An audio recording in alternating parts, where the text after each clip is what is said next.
Hello guys, welcome back to my Mamun's mini kitchen.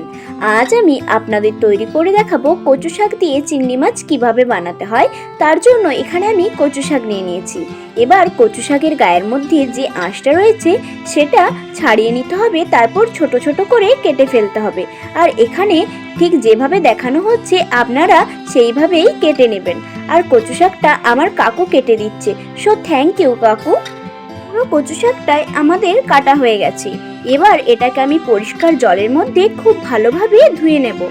আর আপনি যদি আমার চ্যানেলে নতুন হয়ে থাকেন তাহলে অবশ্যই আমার চ্যানেলটিকে সাবস্ক্রাইব করে দিয়ে পাশে থাকা অল বেল আইকনটিকে প্রেস করে দেওয়ার অনুরোধ রইল। কচু শাকের মধ্যে জলটা যাতে ভালোভাবে ঝরে যায় তার জন্য আমি একটু ঝাঁকিয়ে নিলাম। কড়াইতে দিয়ে দিলাম জল ও লবণ। এবার তার মধ্যে কচু শাকগুলো দিয়ে দিলাম যাতে এটা খুব ভালোভাবে সিদ্ধ হয়ে যায়। আপনারা দেখতেই পাচ্ছেন কচু শাকটা সিদ্ধ হয়ে একদম কমে গেছে। এবার খুন্তির সাহায্যে একটু প্রেস করে দিচ্ছি যাতে কচু শাকের মধ্যে জলটা খুব ভালোভাবে ঝরে যায়। এবার চিংড়ি মাছের মধ্যে দিয়ে দিলাম লবণ ও হলুদ।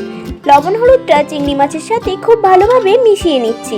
এবার কড়াইতে তেল দিয়ে তেল গরম হলে তার মধ্যে চিংড়ি মাছগুলো দিয়ে দিলাম।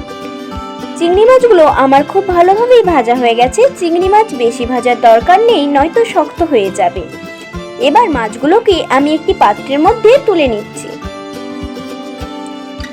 এবার কচু শাক রান্না করার জন্য কড়াইতে দিয়ে দিলাম সরষের তেল, তার উপর দিয়ে দিলাম 5 ফোড়ন, গোটা জিরে, শুকনো লঙ্কা ও তেজপাতা।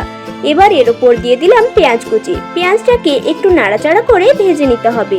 পেঁয়াজ কিছুটা ভাজা হলে তার উপর দিয়ে দিচ্ছি রসুন বাটা ও আদা বাটা। এবার আবার সমস্ত কিছুকে ভালোভাবে নেড়ে নিতে হবে যাতে আদা রসুনের গন্ধ চলে যায়। এবার এর উপর একটু জল দিয়ে দিলাম।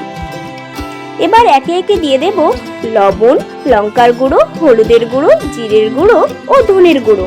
এবার মশলাটাকে খুব ভালোভাবে কষিয়ে নিতে হবে। মশলাটা আমার খুব ভালোভাবে কষানো হয়ে গেছে। এবার এর উপর দিয়ে দিলাম জল ঝরানো কচু শাকটা। কচু শাকটাকে আমি মশলার সাথে খুব ভালোভাবে মিশিয়ে নিচ্ছি। এবার এর উপর দিয়ে দেব 1 বাটি মতো নারকেল কোড়া। নারকেল কোড়াটাকেও এবার কচু শাকের সাথে মিশিয়ে নিচ্ছি। নারকেল কোড়া ভালোভাবে মেশানো হয়ে গেলে তার উপর দিয়ে দিচ্ছি ভেজে রাখা চিংড়ি মাছ। চিংড়ি মাছটাকেও খুব ভালোভাবে কচু শাকের সাথে মিশিয়ে নিচ্ছি। এবার এর উপর দিয়ে দেবো 2টো চিড়ে রাখা কাঁচা লঙ্কা ও গরম মশলা। কচু শাকটাকে এরপর কন্টিনিউ নাড়িয়ে যেতে হবে, নয়তো তলায় লেগে যাবে। বেশ কিছুক্ষণ নাড়াচাড়া করার পর এর উপর দিয়ে দিচ্ছি 1 চামচ মতো চিনি। আবারও কচু শাকটাকে কন্টিনিউ নাড়িয়ে নাড়িয়ে একটু ভাজা ভাজা করে নিতে হবে। আপনারা দেখতেই পাচ্ছেন কচু শাকটি আমার পুরোপুরি তৈরি হয়ে গেছে। এবার এটা আমি একটি পাত্রের মধ্যে তুলে নিচ্ছি। আমার ভিডিওটি যদি আপনাদের ভালো লেগে থাকে তাহলে অবশ্যই একটি লাইক, কমেন্ট এবং শেয়ার করে যাবেন।